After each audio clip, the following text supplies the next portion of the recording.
Hi everybody, today is Tuesday, September 29. I want you to imagine a situation in which, because of a crisis, God's people are not able to meet together in a place of worship.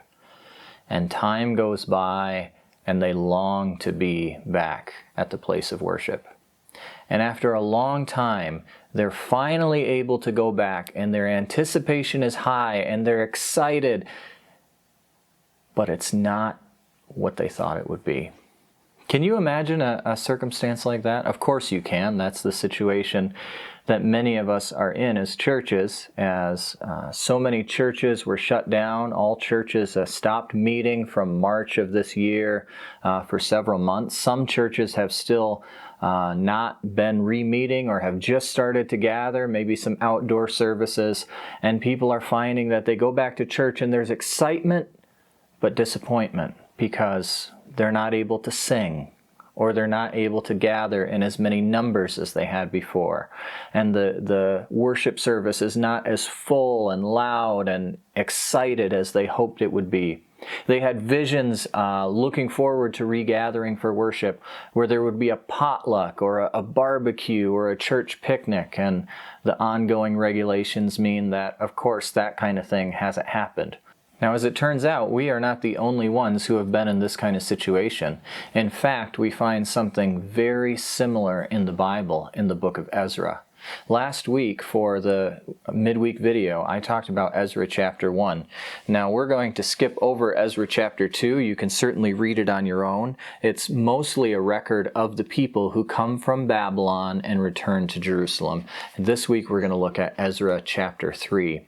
Now, for a little bit of review, Babylon was the nation that conquered Jerusalem, Judah, destroyed the city of Jerusalem, destroyed the temple, which was the center of worship for the Jewish people.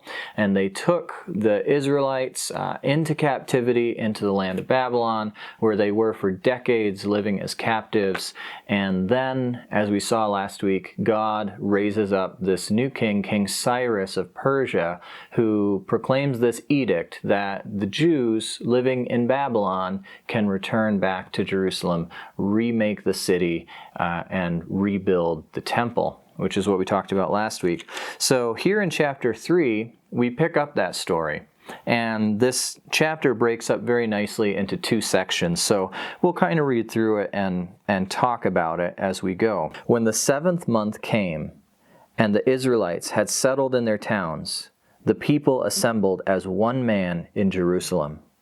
Then Joshua, son of Jozadak, and his fellow priests, and Zerubbabel, son of Shealtiel, and his associates, began to build the altar of God of Israel, to sacrifice burnt offerings on it, in accordance with what was written in the law of Moses, the man of God. So they're regathering in Jerusalem, the center of the nation before, the center of worship where the temple was. They haven't rebuilt the temple yet, but they get that altar built so they can start to sacrifice to God, which is a key part of their worship life.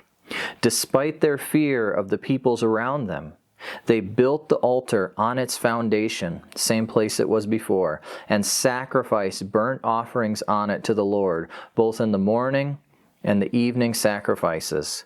Then, in accordance with what is written, they celebrated the Feast of Tabernacles with the required number of burnt offerings prescribed for each day. After that, they presented the regular burnt offerings, the new moon sacrifices, and the sacrifice for all the appointed sacred feasts of the Lord, as well as those brought as free will offerings to the Lord.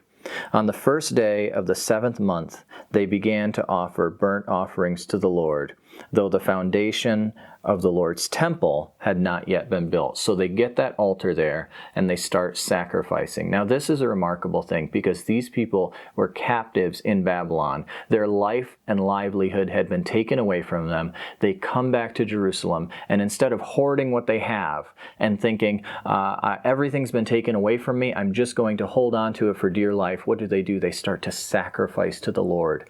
They do it communally. There is this importance, this priority of worship, that as we come out of this crisis, we go right back to worship, and we go right back to worshiping together and sacrificing to the Lord.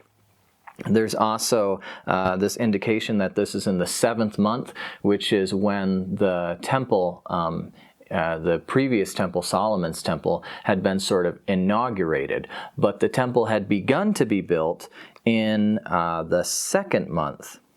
So this is what we find here in the rest of the chapter. Then they gave money to the masons and carpenters, and gave food and drink and oil to the people of Sidon and Tyre, so that they would bring cedar logs by the Sea of Lebanon to Joppa, as authorized by Cyrus, king of Persia, in the 2nd month.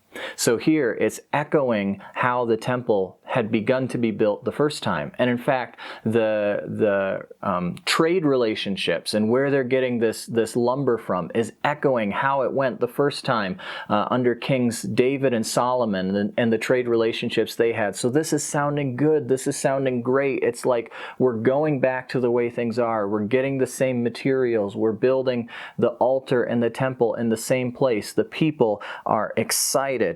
In the 2nd month of the 2nd year after the arrival at the house of God in Jerusalem, Zerubbabel son of Shealtiel, Joshua son of Jozadak, and the rest of their brothers, the priests and Levites, and all who had returned from captivity to Jerusalem, began the work, appointing Levites 20 years of age and older to supervise the building of the house of the Lord. Joshua and his sons and brothers, and Kadmiel and his sons, descendants of Hodaviah, and the sons of Henadad and their sons and brothers, all Levites, joined together in supervising those working on the house of God. They're building the temple. This is huge. When the builders laid the foundation to the temple of the Lord, the priests in their vestments and with trumpets, and the Levites, the sons of Asaph, with cymbals, took their places to praise the Lord as prescribed by David, king of Israel. With praise and thanksgiving, they sang to the Lord. He is good. His love to Israel endures forever. This is what the people have been longing for, not for a few months, but for decades, to be back at the temple of the Lord, praising God in worship together. We are back in our place of worship, praising God. It is good, good news. And all the people gave a great shout of praise to the Lord, because the foundation of the house of the Lord was laid. But many of the older priests and Levites and family heads, who had seen the former temple, wept aloud when they saw the foundation of this temple being laid, while many others shouted for joy. No one could distinguish the sound of the shouts of joy from the sound of weeping, because the people made so much noise, and the sound was heard from far away. So what's going on there? Why is there this weeping and joy at the same time? It says many of the older priests and Levites and family heads who had seen the former temple wept. These are people who are, as it says, of the older generation, who can remember to their childhood, before Babylon came and crushed Jerusalem, what that old temple looked like. And they knew that this new temple, even just judging by the foundations, was just a pale echo of what the temple had been before. Here's how the prophet Haggai describes it. It says, "Who is left among you that saw this house in its former glory?" Talking about that older generation who saw the earlier temple. The prophet asks, "How does it look to you now? Is it not in your sight as nothing?" The people are so disappointed.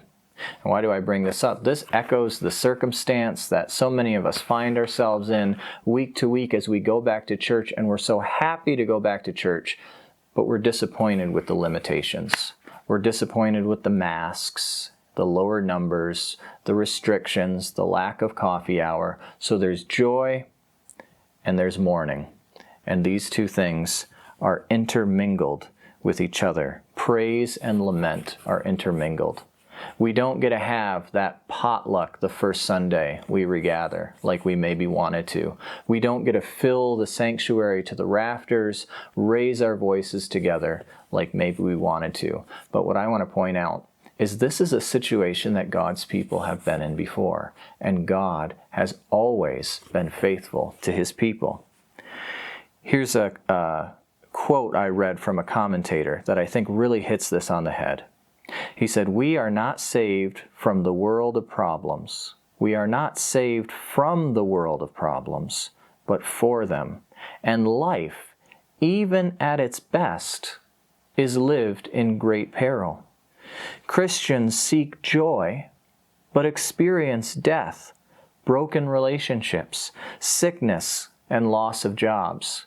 That's always the case. It's not just this particular case where we're excited to go to church, we're seeking joy, and yet we find disappointments. That's the way of life. We seek joy, but we are often met with disappointments. He goes on to say the gospel is not about success and perpetual victory.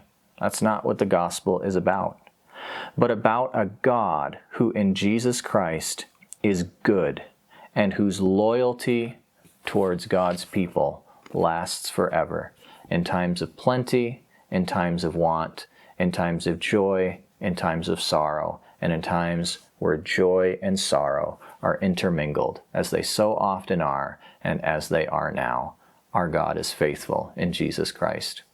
So we are going to pick up with the story of these returned exiles next week. We're going to keep looking at what we can find about them in the Bible as their story resonates so closely with our experience right now. Have a great week, and we will see you next time.